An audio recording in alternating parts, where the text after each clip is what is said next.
नमस्ते दोस्तों।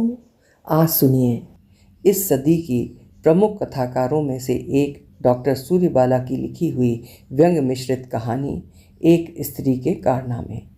ये उनकी प्रसिद्ध कहानियों में एक मानी जाती है।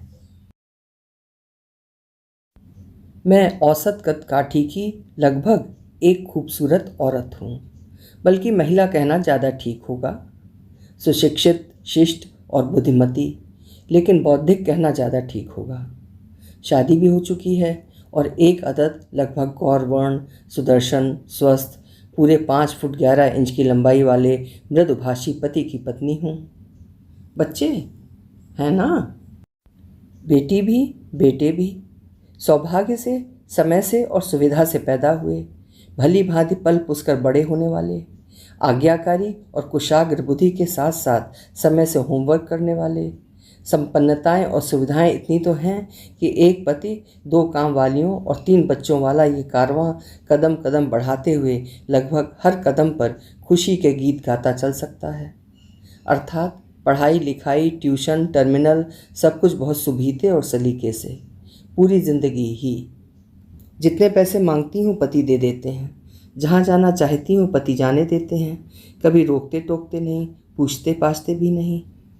कभी उन्हें भी साथ चलने को कहती हूँ तो चले चलते हैं, कभी नहीं कहती हूँ तो नहीं चलते। खाना भी सादा और स्वास्थ्यप्रद खाते हैं। सॉरी कह देती हूँ और वो बेहद धीमे से इट्स ऑल राइट कहकर पारी समाप्ति की घोषणा कर देते हैं। वरना लोगों के घरों में जरा से कम नमक या जरा सी ज़्यादा मिर्च की बात पर बवाल मचाने वाले पति मैंने खूब देखे हैं। पहले बवाल मचता है, फिर जलजला आता है और उसके बाद मान मनोबल। घंटे 2 घंटे तो लग ही जाते हैं पूरा 12 मासी कार्यक्रम निपटने में। लेकिन मेरे घर में कसम आज तक ऐसा कभी हुआ ही नहीं। तभी तो लोग कहते हैं कि मेरे पति आदमी नहीं देवता हैं। घर में 3 अखबार आते हैं, 2 फ़ोन और एक रंगीन टीवी है ही। वो ऑफिस से लौट कर घंटों ऊपर नीचे के सारे अखबार पढ़ते हैं, साथ साथ टीवी भी चलता रहता है। जिस चैनल पर जो आता है देखते हैं, जो चैनल लगा है उसे लगा रहने देते हैं, जैसा कार्यक्रम आता है आते रहने देते हैं। परेशान नहीं होते कभी। समय काटने की कोई समस्या ही नहीं है उनके सामने।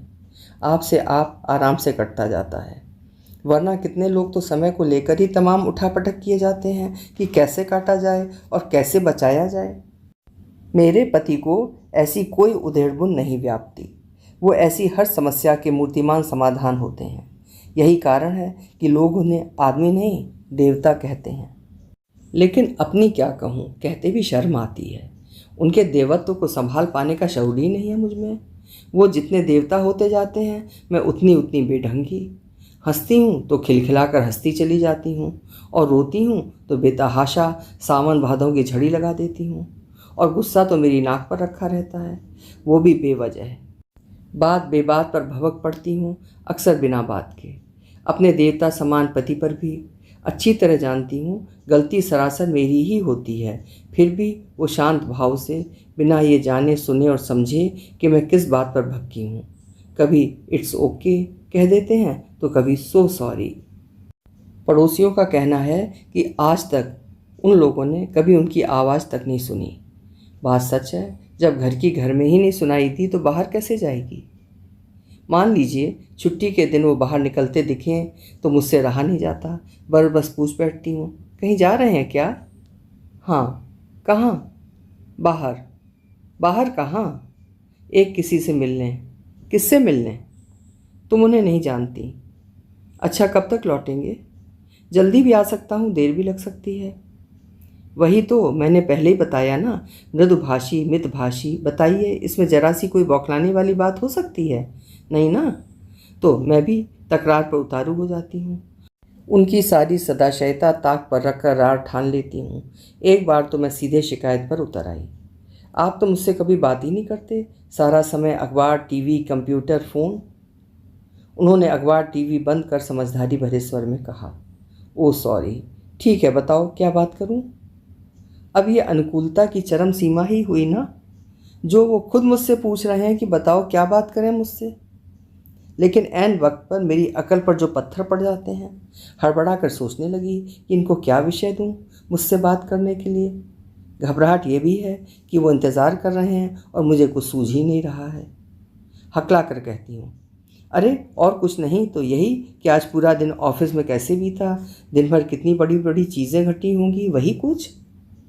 ओह यस, उन्होंने याद करने की कोशिश की और स्थिर भाव से बताने लगे। मैं मन लगाकर सुनने लगी। जब वो सुबह ऑफिस पहुंचे तो उनका चपरासी प्यारे लाल हमेशा की तरह दूसरे चपरासी कामता के पास खैनी मांगने गया हुआ था। ऑपरेटर भी देर से आई। पैकिंग में 10:30 से गो स्लो शुरू हो गया, इसलिए कायदे से माल की जो लोडिंग 3:30 बजे तक हो जानी चाहिए थी वो 5:30 बजे बल्कि 5:45 तक चली। ट्रकों को ज़्यादा इंतज़ार करना पड़ा। पैकिंग डिपार्टमेंट और लोडिंग वालों के बीच इस सब को लेकर तनातनी रही। कैशियर बरुआ ने छुट्टी बढ़ा ली। बहुत से बिलों का भुगतान रुक गया। केमिकल लैब का असिस्टेंट मखीजा आज फिर वैक्सीन की कल्चर चुराते पकड़ा गया। बीच में 1.5 घंटे बिजली गायब रही। रहमतगंज वाले टैंकर का ब्रेकडाउन हो गया। 3:30 बजे से बजट की मीटिंग थी और अचानक मेरी तंद्रा टूटी। पति पूछ रहे थे, और बातें करूं कि बस? उफ, मैं तो भूल ही गई थी कि मैंने उन्हें बात करने के लिए कहा था, और वे इतनी देर से मेरा कहा मानकर दिन भर चले कार्यकलापों का विवरण दे रहे थे, जबकि मैं शायद बीच में झपक जाने या कुछ और सोचने लग जाने की वजह से कुल 1-2 वाक्यों से ज़्यादा कुछ ठीक से सुन समझ नहीं पाई थी।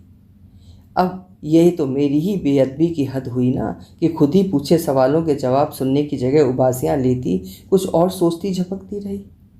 लेकिन वो अब भी पूछ रहे थे कि क्या कुछ और बातें की जाएं। हार कर एक रास्ता निकाला। जाने दीजिए, आप थक गए होंगे, मैं चाय बनाती हूँ, बनाऊँ? वो मेरे मना कर देने पर निश्चिंत भाव से टीवी देखने लगे थे। मेरा कहा शायद सुन नहीं पाए। मैंने रुक कर थोड़ा इंतज़ार किया, फिर पूछा, चाय बनाऊं? पिएंगे?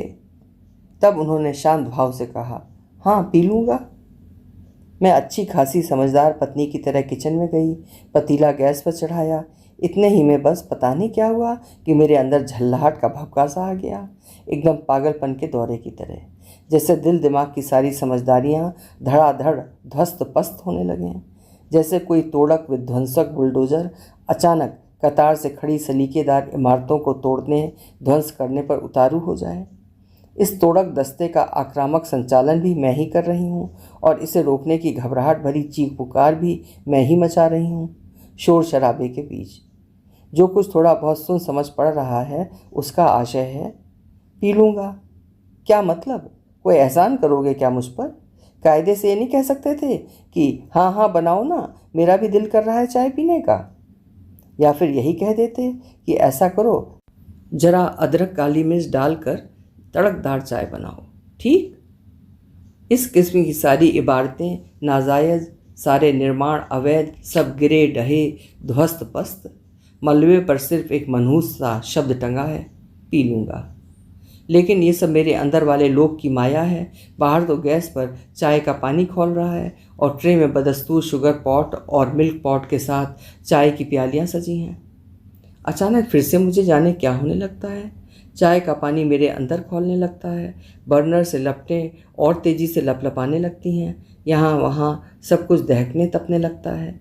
दिल दिमाग बेकाबू एक वहशी उत्तेजना की चपेट में।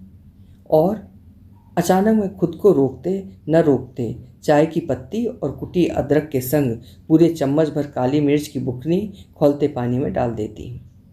और अब मैं सांस रोक धड़कने समेट कर उन्हें चाय का पहला घूंट लेते देख रही हूँ। अब बोले, अब उफ, मैं ज़्यादा इंतज़ार नहीं कर पाती। क्यों, क्या हुआ? मैं लगभग बेसब्र होकर पूछ बैठती हूँ। काली मिर्च खूब ज़्यादा पड़ गई है ना? बोलो बोलो ना। हाँ तो? मैं धड़कने रोक कर पूछती हूँ। It's all right. क्या? मुझे अपने कानों पर विश्वास नहीं होता। मेरा मौन वहशियाना हो उठता है। बात कैसे नहीं? साफ साफ क्यों नहीं कहते कि काली मिर्च झुकी हुई है चाय में? चाय चरपरी नहीं बल्कि मिर्च का शोरबा है, और ये शोरबा मैंने बनाया है जानबूझकर, जिससे घर में बिछी बर्फ़ की सिल्लियाँ चकनाचूर हों। बर्फ़ पिघले तो पानी बहे और हवा हिलकोरे, तूफ़ानी ही सही। हवा, पानी, बर्फ और तूफान, बादल और बिजली, सब कुछ एक साथ। बहुत हो गई देवताई, थोड़ा ही सही हैवानियत पर भी उतरा जाए। ये अष्ट धातु की सांचों में ढली मूरत चिटके और हाड़ मांस के एक साबुत आदमी से साबका तो पड़े। लेकिन मैं इंतज़ार करती रही। कोई तूफान नहीं आया, कोई बिजली नहीं कड़की, न बादल न बारिश ही। ग्लानि से भरी मैं चुपचाप उठी। मैंने अपने आप को कहते हुए सुना, सॉरी, मुझसे काली मिर्च की बुकनी ज़्यादा पड़ गई, दूसरी बनाकर लाती हूँ। और ट्रे उठाकर चल दी। आपको अपनी आंखों पर विश्वास नहीं आता ना? मैं खुद हकबकी हैरान सी देखती हूँ। मेरे देवता समान पति और मैं शांति से साथ साथ चाय पी रहे हैं। अभी आप सुन रहे थे डॉक्टर सूर्यबाला जी की लिखी हुई एक रोचक कहानी, एक स्त्री के कारनामे। आशा है आपको ज़रूर पसंद आई होगी। पसंद आई है तो कहानी को लाइक ज़रूर करिएगा, और चैनल अभी तक सब्सक्राइब ना किया हो या चैनल पर पहली बार आए हों तो चैनल भी ज़रूर सब्सक्राइब करिएगा। कल फिर मिलेंगे। आपका समय शुभ हो।